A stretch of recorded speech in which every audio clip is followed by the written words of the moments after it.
মরিচ গাছের বীজতলা তৈরি করার জন্য এই এক ভাগ দোআঁশ মাটি নেবেন বন্ধুরা। দোআঁশ মাটিও মরিচ গাছ খুব পছন্দ করে। এক ভাগ নিয়েছি কেঁচো সার। নিমখোলটা মাটির মধ্যে মিশ্রণ করলে পোকামাকড়ের উপদ্রব কমে যাবে। বিচনগুলো আমার বের করা হয়ে গেছে। 24 ঘন্টা ভিজিয়ে রাখবেন বন্ধুরা। হাফ চামচ ফাঙ্গিসাইড এর উপর দিয়ে দিতে হবে।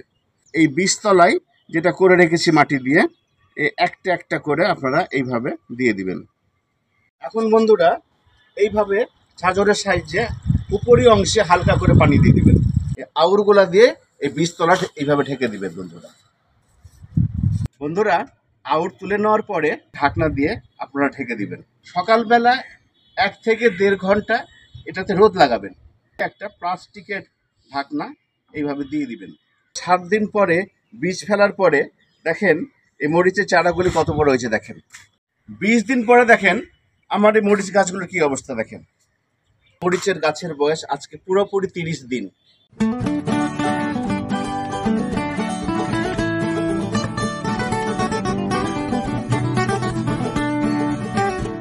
বন্ধুরা, তপতি চ্যানেলে রাজশাহী থেকে আমার ছাদ বাগানে দাঁড়িয়ে আমি শুভেচ্ছা জানাচ্ছি তুষারকান্তি মজুমদার তপন। আজকে আমার ভিডিও শিরোনাম 0 থেকে 30 দিন পর্যন্ত কিভাবে মরিচ গাছের চারা পরিচর্যা করবেন। মরিচ গাছ আমরা 12 মাসই চাষ করে থাকি এবং ছাদ বাগানে মরিচ গাছ হলো একটি অতি জনপ্রিয় গাছ। আমরা প্রত্যেকেই 2-1টি মরিচ গাছ ছাদ বাগানে করে থাকি। বন্ধুরা, আপনারা মনে করতে পারেন বীজতলা কি? বীজতলা হলো এই যে এখানে মাটি নিয়েছি, সার নিয়েছি, এগুলা দিয়ে যে আমরা চারা বানাবো। মরিচ গাছের চারা, টমেটো গাছের চারা, ফুলকপি গাছের চারা, যে 0 থেকে 30 দিন পর্যন্ত যে আমরা এখান থেকে চারাটা বানাবো, এটাকে আমরা বলি বীজতলা। বন্ধুরা, মরিচ গাছের বীজতলা তৈরি করার জন্য এই এক ভাগ বেলে দোআঁশ মাটি নেবেন বা দোআঁশ মাটি নেবেন বন্ধুরা। দোআঁশ মাটিও মরিচ গাছ খুব পছন্দ করে। তো আমি এখানে দোআঁশ মাটি নিয়েছি, আপনারা বেলে দোআঁশ মাটিও নিতে পারেন। এর মধ্যে 1 চামচ চুন দিয়ে ভালো করে মিক্সড করে রোদে ভালো করে শুকিয়ে নেবেন বন্ধুরা। আর 1 ভাগ নিয়েছি কেঁচো সার। আপনারা মনে করলে পাতা পচা সার বা গোবর সারও ব্যবহার করতে পারেন। আর এখানে নিয়েছি 1 মোট নিমখোল। নিমখোলটা মাটির মধ্যে মিশ্রণ করলে পোকামাকড়ের উপদ্রব কমে যাবে, এই জন্য আমি 1 মোট নিমখোলের ব্যবহার করেছি বন্ধুরা। আগে থেকে আমার এই মাটিটা শুকনা ছিল, সেজন্য আমি এগুলা মিশ্রণকে একত্রে করে নিলাম। বন্ধুরা, এই পাত্রে আমি মরিচ গাছের বীজতলা তৈরি করব। প্রথমে একটা এই ছিদ্রর নিচে একটা খোলাম কুচি দিয়ে দিলাম। এরপরে তো ওই একটা নেট, এই খোলাম কুচির উপরে নেটটা আমি দিয়ে দিলাম যাতে ড্রেনেজ ব্যবস্থা ভালো হয়। এক্সট্রা কোনো পানি পড়লে, বৃষ্টির পানি পড়লে, বেশি ভারী বর্ষণ হলে এই ছিদ্রের মধ্যে দিয়ে চলে যাবে। তো বন্ধুরা, এখন এই মাটিগুলি আমি এই বীজতলায়, মানে যে পাত্রটির মধ্যে বীজতলাগুলো করছি এর মধ্যে আমি দিয়ে দিচ্ছি বন্ধুরা। দেখেন, মরিচ গাছের বিচন হিসাবে আমি আমার বাড়ির ছাদেই কয়েকটা বিচন আমি রেখে দিয়েছিলাম মরিচের। দেখেন, এইসব বিচন দিয়েই আমি মরিচ গাছ রোপণ করব। দেখেন বন্ধুরা, আমি বিচনগুলো আমি বের করে নিচ্ছি। কাঁচি দিয়ে পিছনের অংশ আপনারা কেটে দিবেন। দেখেন, এইভাবে উপর করলেই বিচনগুলো সব চলে আসবে, যেহেতু শুকিয়ে ঝরঝরা হয়ে আছে, তো এইভাবে বিচনগুলো পড়ে যাবে। দেখেন বন্ধুরা, বিচনগুলো আমার বের করা হয়ে গেছে।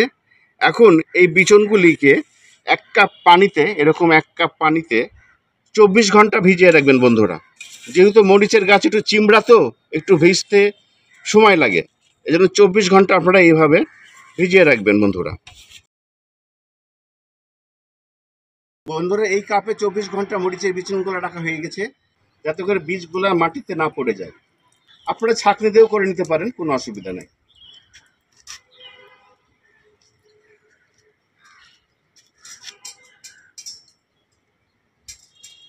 বন্ধুরা, এখন কি করতে হবে আপনারা তো দেখতেই পাচ্ছেন যে এই থালের মধ্যে 24 ঘন্টা পর বীজগুলা আমি ছড়িয়ে রেখেছি একটু শুকনোর জন্য। এখন যেটা করতে হবে বন্ধুরা, হাফ চামচ ফাঙ্গিসাইড এর উপর দিয়ে দিতে হবে। মানে বিচিগুলোকে শোধন করার জন্য আমি হাফ চামচ ফাঙ্গিসাইড দিয়ে দিলাম। এমন করে মিশাবেন যাতে বিচিগুলা এই ফাঙ্গিসাইডের সঙ্গে ভালোভাবে মিশে যায়। তো দেখেন বন্ধুরা, মিশে গেছে। এখন এই যে এই বীজতলায় যেটা করে রেখেছি মাটি দিয়ে, একটা একটা করে আপনারা এইভাবে দিয়ে দিবেন। এইভাবে বন্ধুরা ছড়িয়ে দিবেন। আগে সাইডগুলো করে নেবেন। আপনারা দেখতে পাচ্ছেন বন্ধুরা, দেখেন বিচি পড়ে আছে কিন্তু। আগে সাইড দিয়ে নেবেন, তারপরে মাঝখানে দিবেন। এইভাবে দিবেন বা একটা একটা করে এইভাবে দিবেন। যেহেতু টবের মধ্যে একটা একটা করে দিলেও তো খুব একটা বেশি সময় লাগবে না। আপনারা এইভাবে দিবেন, আর একটা বিচির সঙ্গে যেন আর একটা বিচি লেগে না থাকে, একটু ফাঁক ফাঁক করে দিবেন। এরপরে বন্ধুরা, আমার কাছে যে অবশিষ্ট মাটি দেখছেন এখানে, এই মাটি দিয়ে এই বীজের উপর দিয়ে 1/2 ইঞ্চি পুরো করে দিয়ে দিবেন বন্ধুরা।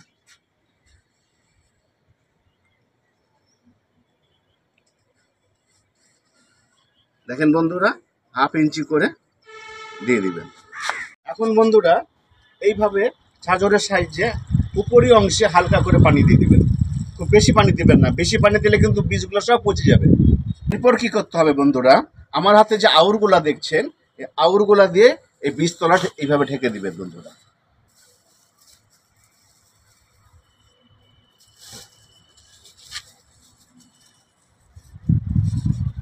দেখেন বন্ধুরা, সুন্দরভাবে আউর দিয়ে বিছিয়ে দিলাম। এইভাবে বন্ধুরা 2 দিন রাখবো আমি। 2 দিন রাখার পর এইভাবে আউরগুলো আবার হালকা করে তুলে নেবেন। তুলে নেওয়ার পরে বন্ধুরা আবার পুনরায় বিকেলবেলা করে এই মাটির উপরি অংশ দিয়ে একটু করে পানি দিবেন। বন্ধুরা আপনাদেরকে বুঝতে হবে যে আমি পানিটা মাটির উপরি ভাগ দিয়ে কখন দিব, কারণ প্রতিদিন পানি দিলে কিন্তু এই বীজতলাগুলো নষ্ট হয়ে যাবে। তো আপনারা দেখবেন মাটি যখন উপরি ভাগ থেকে যখন শুকিয়ে আসবে, সেই সময় আপনারা বিকেলবেলা করে একটু করে পানি দিবেন। আর না শুকালে, মাটি না শুকালে পানি দেওয়ার কোনো প্রয়োজন নাই। তবে আপনারা 2 দিন অন্তর অন্তর পানি দিলে এই বীজতলা থেকে খুব সুন্দরভাবে গাছ বেরোবে। তো বন্ধুরা আপনারা প্রশ্ন করতে পারেন পানিটা কতদিন দেব? যতদিন পর্যন্ত গাছের বয়স 1 মাস না হয় ততদিন পর্যন্ত আপনারা 2 দিন অন্তর অন্তর পানি দিয়ে যাবেন। বন্ধুরা আউট তুলে নেওয়ার পরে এখন যেটা করতে হবে বন্ধুরা, এই মাটিটাকে এইভাবে একটা ঢাকনা দিয়ে আপনারা ঢেকে দিবেন। 2 দিন আউট দেওয়ার পর যদি বিকালবেলা আমি আউটটা তুলি, সারা রাত্রে টব এইভাবেই থাকবে, নিয়রগুলো পড়বে। সকালবেলা 1 থেকে 1.5 ঘন্টা এটাতে রোদ লাগাবেন। রোদ লাগালে ওই 2-3 দিনের মাথায় এখান থেকে চারা ওঠা শুরু করবে। তো সকালবেলা 1 থেকে 1.5 ঘন্টা রোদ লাগিয়ে এইভাবে একটা প্লাস্টিকের ঢাকনা এইভাবে দিয়ে দিবেন।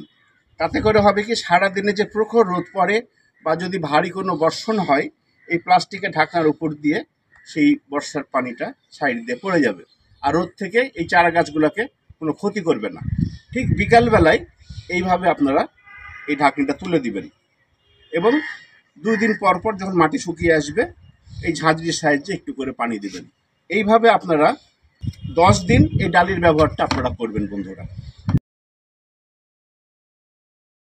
বন্ধুরা দেখেন 7 দিন পরে বীজ ফেলার পরে দেখেন এই মরিচের চারাগুলি কত বড় হয়েছে। দেখেন একবারে 7 দিন পরে বন্ধুরা। বন্ধুরা এই 7 দিন পরে এখন এই মরিচ গাছগুলার কি পরিচর্যা করতে হবে সেটাই আপনাদেরকে দেখাবো। তো বন্ধুরা মরিচ গাছ কিন্তু খুব কুঁকড়ে যায়। তো এই কুঁকড়ে যাওয়া রোদ থেকে রক্ষা করার জন্য আপনাকে 5 দিন অন্তর অন্তর একটা ফাঙ্গিসাইড স্প্রে করতে হবে বন্ধুরা। একটা ভালো কোম্পানির ফাঙ্গিসাইড আপনারা স্প্রে করে দিবেন। তো দেখেন বন্ধুরা, এখানে আমি 1 মগ পানি নিয়েছি। এই 1 মগ পানির মধ্যে এই 1 চা চামচ ফাঙ্গিসাইড আমি এর মধ্যে দিয়ে দিলাম বন্ধুরা।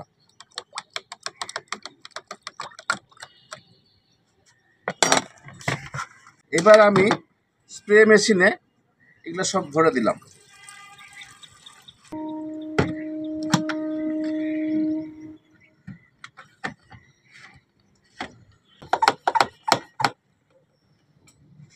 এক লিটার পানির মধ্যে আমি 1 চামচ ফাঙ্গিসাইড দিয়েছি। এত পানি কিন্তু আমার লাগবে না। এই যে এখানে যে পাতাগুলো দেখছেন, শুধু এই পাতাগুলো ভিজিয়ে দিলেই হবে। দেখেন বন্ধুরা, এইভাবে আপনারা পাতাগুলো ভিজিয়ে দিবেন। ভিজাতে আপনার যেটুকু প্রয়োজন, এর থেকে বেশি কোনো প্রয়োজন নাই। আর যেটুকু থাকবে এটা আপনারা অন্য কাজে ব্যবহার করবেন। বা আপনারা 1/2 লিটার পানি দিবেন, 1/2 লিটার পানির মধ্যে ওই 1/2 চামচ ফাঙ্গিসাইড দিবেন, সেটাও হবে। বন্ধুরা দেখেন 20 দিন পরে আমার এই মরিচের চারাগুলি কি অবস্থায় এসছে দেখেন বন্ধুরা।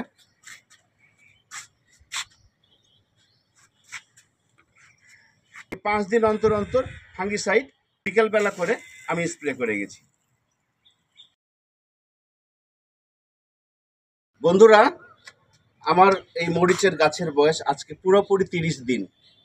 30 দিনের মাথায় দেখেন এই মরিচের চারাগুলি কত বড় হয়েছে বন্ধুরা। বন্ধুরা আমি এই 30 দিনের মাথায় ওই 5 দিন অন্তর অন্তর ফাঙ্গিসাইড স্প্রে করেছি, শুধু পাতাগুলোকে আমি ভিজিয়ে দিয়েছি একটু স্প্রে করে, আর 2 দিন অন্তর অন্তর বিকেলবেলা করে পানি দিয়ে গেছি। এটাই আমার এই 30 দিনের মধ্যে পরিচর্যা। তো এখন দেখেন বন্ধুরা এই গাছ জমিতে বা টবে লাগার জন্য এখন উপযুক্ত হয়ে উঠেছে। দেখেন বন্ধুরা, দেখেন এই 1 মাসের মরিচের চারা কত বড় হয়েছে দেখেন।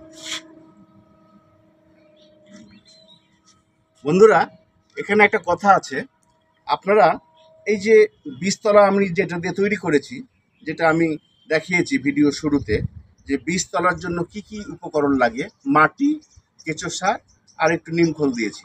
তো বন্ধুরা আপনারা এর মধ্যে কখনোই রাসায়নিক সার ব্যবহার করবেন না।